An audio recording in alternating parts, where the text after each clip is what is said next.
Hey everyone, it's BJ, and I'm joined here today by one of the founding members and the lead game designer of Boom Beach Frontlines, Adam.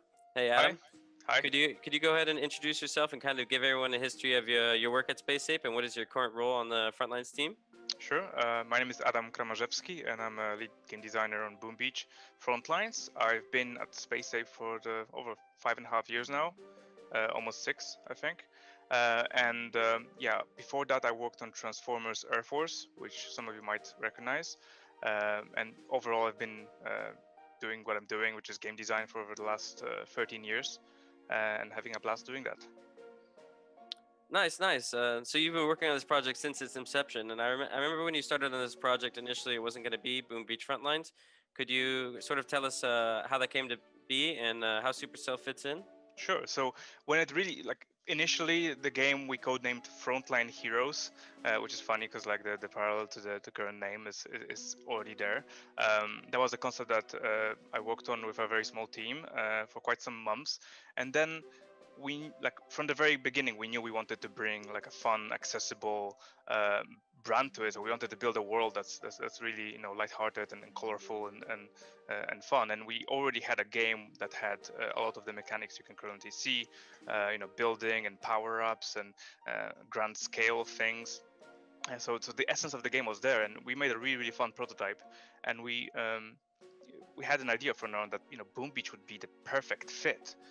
So we approached Supercell and we pitched the idea to them. We spoke to the current Boom Beach team, and they really liked the game that we made, and they were receptive to the idea. And they gave us thumbs up and said, "Yeah, sure. If you want a couple assets, if you want a tank to prototype with, go ahead. Let's see what happens." And we've had a really great time working kind of with the Boom Beach team at Supercell, and making sure we respect and expand upon the brand that they built, because they made a great game, and we want to make a great game that kind of sits alongside it, and hopefully both of our products can succeed as a result. Cool. So you kind of given us a little bit of an overview of how that came to be. Can you talk about like what is the essence of Boom Beach Frontlines? Like what can players expect when they hop into the game? Sure. Like I think if you look at our FAQ, like we say, that Boom Beach Frontlines is a fast-paced multiplayer action game with tactics and strategy at its core. And I think one of the most important aspects of making this kind of fun, accessible multiplayer game that is made for mobile first. And despite various comparisons, I don't think there's anything that plays exactly like this. It's fairly unique with how our game mode plays out, with the scale of it, the 9v9 aspect, and the power-ups and the vehicles. It all comes together, and the teamwork that emerges naturally. I think that's one of the most special aspects we have, where pairing up with a medic and kind of that synergy that appears just out of how the game is designed, and making sure that whenever you fit your role, you're actually benefiting your entire team. So these are some of the aspects that are making, I think, our game quite special. And there's a bit of sprinkling of chaos. There's quite a lot of things going on, and it's a game that's built to be fun, lighthearted, and not very stressful multiplayer game that you can pick up any time of the day. Yeah, and it's quite fun watching players drop into the alpha and picking up the game. But when you look at the game, the controls are relatively simple. I mean, there's only two joysticks and then a target lock mechanic. Does that necessarily mean that the game is easy? And how can players learn to master the game?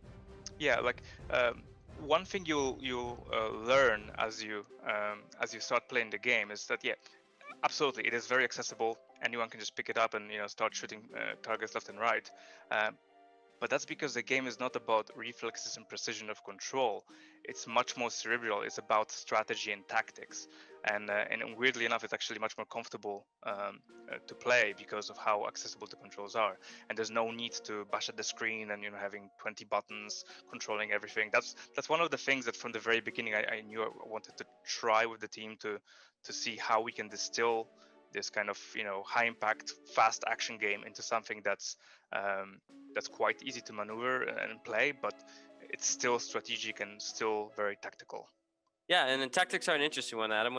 What do you mean by tactics, and how does somebody apply those in game?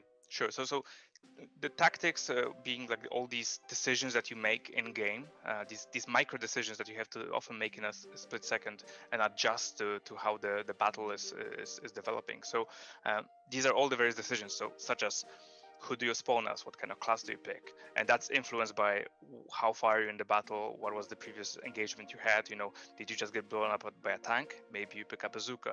So then when you spawn, is where do you go, who do you follow, do you team up with someone, do you jump into a vehicle with people, yeah, do you pick up a power up? And then each individual firefight is having this enormous amount of questions that pop up in your head, like, okay, who do you engage, and when do you engage, and when do you run away? So again, the timing of it, the targeting, what targets do you pick, which are the high value targets, which are the targets you shouldn't be really fighting against, how do you manage your ammo, which can, you shouldn't run in with a heavy with an empty clip, because that's going to take 5 seconds to reload. Yeah, are you in the optimal distance to your target, depending on your and the enemy's accuracy? Are there any mortars and missiles that you have to dodge?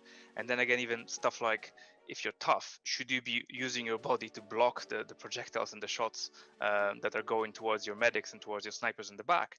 And if you're squishy, can you hide behind a heavy? Can you hide behind a tank? And then again, how do you react to all the different power-ups and vehicles and the buildings that come into play? So there's a lot of things you have to worry about, as you can see. And if you had to manually adjust each and every shot, from our experience, playing this game for many months, you wouldn't be able to focus as much on the tactics and the team play. And we want you to do just that, to be able to control the game with ease, and then spend all your brain power and all your energy and all your skill on how do you approach the fight, and having that team play come through, and having the tactics be to your advantage, using cover, flanking enemies, stuff like that. So that's where the skill is. It's not here. It's all here. Yeah, I've really noticed that with this game too, because I'm used to like kind of barging in there and just being the hero in the game, and I've kind of been toned back and adjusted to waiting for my team and using the power ups in the right moments, and finding these moments to where like we can gain an advantage on a certain building and make progress. And I think that's a big part of it, is when you're trying to win this, the conquest mode, as you know, is like working as a team. For Yeah. the conquest mode, can you kind of explain like what it entails and what players can expect when they're dropping into it? Sure. So yeah, the main game mode we currently have is Conquest, which entails 2 teams of 9 trying to capture 2 control points. Should you successfully capture a control point, you can build defenses around it and protect it from the enemies. Now, if any team controls 2 control points at the same time, then after 10 seconds they will achieve an early victory. If they don't, then if no one has a control point, or we both have one control point at the end of the match, we enter into overtime, and then either the first team to capture a point, or to destroy an enemy point will be the winner.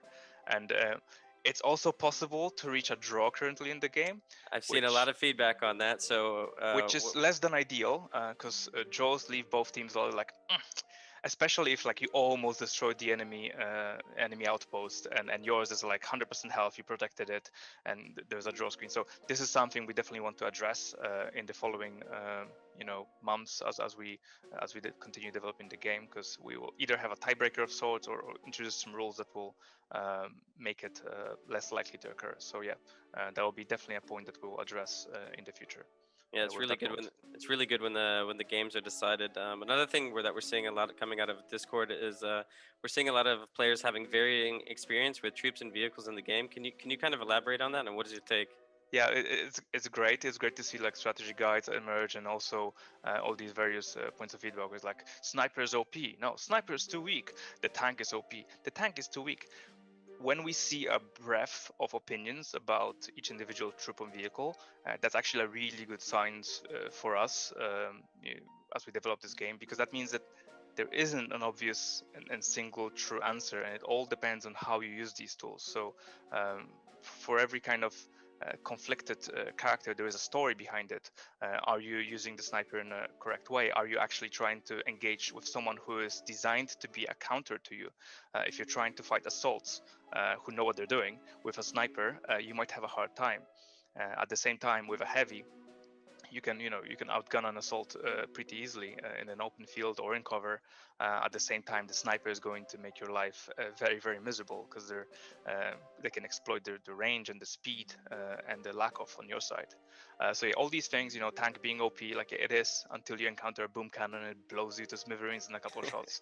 Um, so yeah, seeing the breadth of opinions is definitely good, because if they're all honing on one character, then they will definitely be correct. But if we have the polarized view, that means we are in a pretty good spot.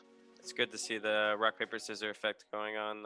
What is your current favorite little situation you can get in? Like, do you like using the heavy and the medic in a combo, or what do you Yeah, like I to mean, do? heavy and the medic is a beautiful combination because they just work so well together, especially with heavy being able to block, certain projectiles, and medics who know how to position themselves behind the heavy and using, cover. Even if the heavy is in the open, sometimes you might reach them with your medigun while being in cover yourself, and that's incredibly satisfying. So is also picking off enemy Zukas with a sniper, because Zukas are such a dangerous unit when left alone to their devices and being able to blow up your buildings and I've vehicles. also seen in the combination when they're in the 4x4 when the Zukas get Yes, inside there, yeah. and If it's it's really fun when you see them driving by and shooting the buildings. yeah, It's we've got a little vehicle that mostly it can play music and RAM, and it was also great to see like people learn discovering how to that, use right? that. Yeah, and learn how to use that vehicle well, and buying it early and putting heavies on top of it, and then at the end of it, when you drive to a point, when that vehicle blows up, you still have two heavies that are just sitting there on the point. Incredibly tough. So yeah, the strategies that players stumble upon, and very often being the same strategies we develop as a team playing this game for months. This is really, really cool to see. It's very reassuring that we are on the same wavelength together with the community. So that's one of the highlights for me of these past playtests. Yeah, it's fun seeing those patterns and trends reappear. In terms of the actual gameplay itself, though, like we've kind of spoken and done a nice little overview and everything. We've seen a lot of requests in Discord for like what kind of features they can have. I think the one popping up the most is a party feature. Like people want to be able to play with their friends. I think we've seen clans pop up. I think we've seen some different game modes people have been Yeah, suggesting. Can you kind of elaborate on like what players can expect to see in the future sure. and what kind of I features are can going to come? I can absolutely spill the beans, Okay. with a big caveat that all of these things are subject to us having to develop them first and then test them and then see if they're any fun and then making sure that they make their way to you. So that's going to take some time, and we're talking many releases ahead. But we definitely want squads in the game because we first and foremost, this game is most fun when you have a team and you can play with friends. Expect probably like 3-man squads, so you have potentially three 3-man squads with in the game. As for clans, guilds, task But not forces, 3v3, right? It's going to no, be it'll be free. 9v9, yeah? Yeah, 9v9, but you could have potentially 3 different squads inside that one 9v9 game um, on your team, right? And then as for clans and guilds and task forces, however we name them, we don't know. We definitely want that as well. We want to, the games we make and the games that Supercell makes, they're all about kind of social interactions and building communities. So we absolutely want to give that opportunity to players. Um, People also ask for trophies or medals or some sort of competition or leaderboards. This is definitely something we want to add to the game as well. Again, I don't have the timeline for you, sorry, but it will 90% chance make it into the game because yeah, we want that. There might be some sort of battle pass in the future. We'll see how that goes. Um, there might be different biomes, but that's probably going to take us quite some time. And I think last but not least, some sort of special events or new game modes we definitely want to develop. The current game mode Conquest is not the only game mode we ever had in the game. We had different ones in the past. This is the best one by far that we've tried, and we were sticking with it for now. But there is space in the future to I, add more and develop. I remember when you guys were going over all the different iterations of game modes. It was a lot of exploring it took, but I think Yeah, absolutely. And some of them require a very high level of coordination. And one that we had for quite some time, a long time, was what we called attack defense, and you would either be attacking with vehicles and power-ups or defending with the buildings and bases, and you'd be retreating to different points as the enemies push through.